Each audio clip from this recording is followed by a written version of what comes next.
বাংলাদেশের রাজনৈতিক দলগুলো তাদের নেতাকর্মীরা অনেক বেশি অরাজক পরিস্থিতি করলেও, অনেক অপকর্ম করলেও, বড় বড় ক্রাইমের সঙ্গে বিভিন্নভাবে জড়িত থাকলেও যখন আমরা দেখেছি যে রাজনৈতিক দলগুলো তাদেরকে শেল্টার দিয়েছে, তাদের পক্ষে অবস্থান নিয়েছে, তাদেরকে বহিষ্কার করেনি,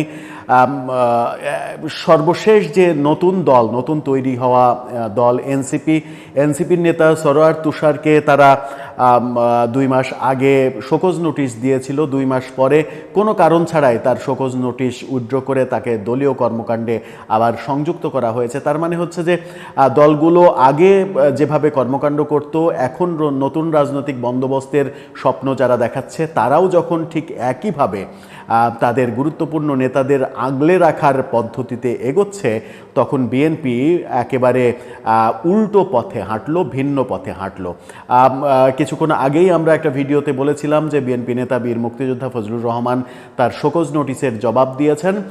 বিএনপি সেই নোটিশে সন্তুষ্ট হয়নি, সন্তুষ্ট না হয়ে তার বিরুদ্ধে অ্যাকশানে চলে গেল। আমরা আশঙ্কা প্রকাশ করেছিলাম যে অ্যাকশানে বিএনপি যাবে, সেই ঘটনাই ঘটল। বিএনপি কি সঠিক রাজনীতিটা করলো, নাকি ভুল পথে এগোনোর ব্যাপার আমরা দেখতে পাচ্ছি? বিএনপির রাজনীতি কোন পথে এগোবে? তাহলে এরপরে কি রুমিন ফারহানার ক্ষেত্রে এমনটা ঘটবে? একটু আলোচনা করে বোঝার চেষ্টা করব বিএনপি ফজলুর রহমানকে নিয়ে আদতে কি বলতে চাইলো, কি সিদ্ধান্ত নিল, এবং পরবর্তীতে এর যে প্রতিক্রিয়া, সেই প্রতিক্রিয়াগুলো কোন দিকে যাবে। থাকবেন পলিটিক্স টিভির নিয়মিত আয়োজনে।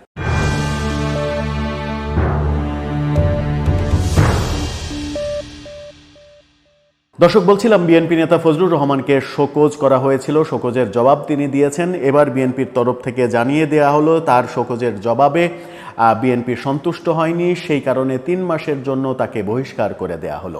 বিএনপি চেয়ারপারসনের উপদেষ্টা ছিলেন, সেই পদ তার থাকছে না। এমনকি বিএনপির যে সাধারণ সদস্য পদ, নর্মাল একজন সদস্য বিএনপির, সেটিও তার থাকছে না। অর্থাৎ আজকে এই মুহূর্ত থেকে ফজলুর রহমান আর বিএনপির কেউ নন।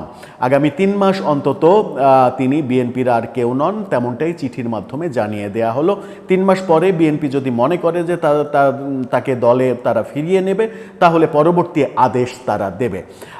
কিন্তু সেই ঘটনা ঘটার আগেই ফজলুর রহমান যদি এরকম সিদ্ধান্ত নিয়ে ফেলেন যে তিনি আর রাজনীতিই করবেন না, রাজনীতি থেকে অবসর গ্রহণ করলেন, সেরকম সিদ্ধান্ত আসলেও মানে চমকে যাওয়ার কিছু থাকবে না। গণমাধ্যম যেটা বলছে সেটা হচ্ছে যে বিএনপি নেতা ফজলুর রহমানের পদ 3 মাসের জন্য স্থগিত বলা হচ্ছে।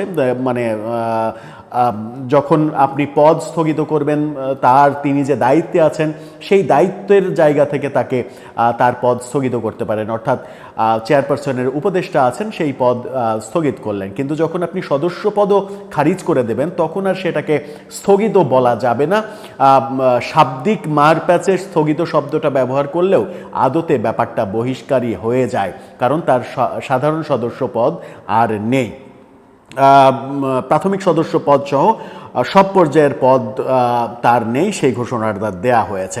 চিঠিতে বলা হয়েছে যে চিঠিতে তারকে এই আদেশ দেয়া হয়েছে, সেখানে বলা হয়েছে গত 24 আগস্ট 2025 স্মারকে আপনার নামে কারণ দর্শানোর নোটিশ জারি করা হয়। আপনি কারণ দর্শানোর নোটিশের লিখিত জবাব না দিয়ে সময় বর্ধিত করার জন্য আবেদন করেন। আপনার আবেদনের প্রেক্ষিতে একদিন সময় বর্ধিত করা হয়। আপনি আজ কারণ দর্শানোর নোটিশের যে জবাব দিয়েছেন তা সন্তোষজনক নয়।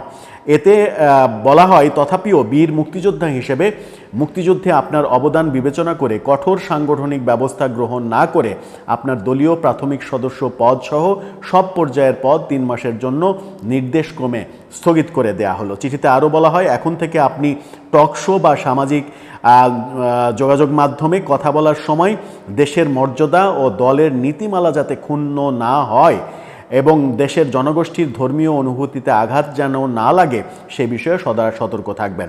তার মানে বিএনপি মনে করছে যে ফজলুর রহমান ধর্মীয় অনুভূতিতে আঘাত দিয়েছেন এবং তিনি জুলাই আন্দোলনের বিরুদ্ধে কথা বলেছেন। কিন্তু ফজলুর রহমানকে আমরা দেখেছি শুধুমাত্র জুলাই আন্দোলন না, শেখ হাসিনার আমলেও বিএনপির যে একেবারে মুষ্টিমেয় 2-4 জন যারা কথা বলেছেন তাদের মধ্যে এই ফজলুর রহমান অন্যতম। বিএনপির এত ডাকসাইটে বাঘা বাঘা নেতারা তারা কিন্তু বেশিরভাগই কথা বলেননি, যারা বিএনপির বিভিন্ন পর্যায়ের দায়িত্বে রয়েছেন। ফজলুর রহমান সবসময় উচ্চকণ্ঠ ছিলেন এবং তিনি বীর মুক্তিযোদ্ধা, রণাঙ্গনের মুক্তিযোদ্ধা। তাকে নিয়ে নানা রকমের কুৎসা রটানোর ব্যাপার চলছিল গত 1 বছর ধরেই। তিনি যেহেতু সোজা সাপটা কথা বলেন, মুক্তিযুদ্ধের পক্ষে কথা বলেন, মুক্তিযুদ্ধ নিয়ে ছাড় দেন না, সেই ব্যাপারগুলো আমরা দেখছি। সেই ব্যাপারগুলো যখন দেখছি বিএনপির তখন এই অবস্থান প্রশ্ন জাগায় যে বিএনপি সঠিক অবস্থান ব্যক্ত করলো কিনা। ফজলুর রহমান যদি কোনো মানে ক্রাইমের সঙ্গে জড়িত হতেন, কোনো দুর্নীতি করতেন কিংবা এত বড় অপরাধ করতেন যে অপরাধে বিএনপির তাকে ওন করা সম্ভব ছিল না, সেই মুহূর্তে এরকম সিদ্ধান্ত আসলে সেটা সবার কাছে গ্রহণযোগ্য হতে পারত। কিন্তু যে মুহূর্তে বিএনপি এই সিদ্ধান্ত নিল তখন অনেকেই অলরেডি সামাজিক যোগাযোগ মাধ্যমে এবং বিশ্লেষকরা বলা শুরু করেছেন যে বিএনপি শুধুমাত্র এই সিদ্ধান্তটা নিয়েছে বর্তমান সরকারকে এবং এনসিপিকে খুশি করার জন্য। খুশি করার কারণ হচ্ছে বিএনপি যে কোনো মূল্যে চায় আগামী নির্বাচনটা হোক, নির্বাচন হলে তারা নির্বাচনের মাধ্যমে ক্ষমতায় যেতে পারবে, সেটাই মূলত তাদের রাজনীতির এখন প্রধান এজেন্ডা। সেটাকে মানে সেই পথটা সুগম করার ক্ষেত্রে এরকম ফজলুর রহমান 2-4 জনকে যদি সরিয়ে দিতে হয় তবুও তারা দেবে, এমনটাও মনে করছেন, যেটা বিএনপির রাজনীতির জন্য ক্ষতিকর হতে পারে।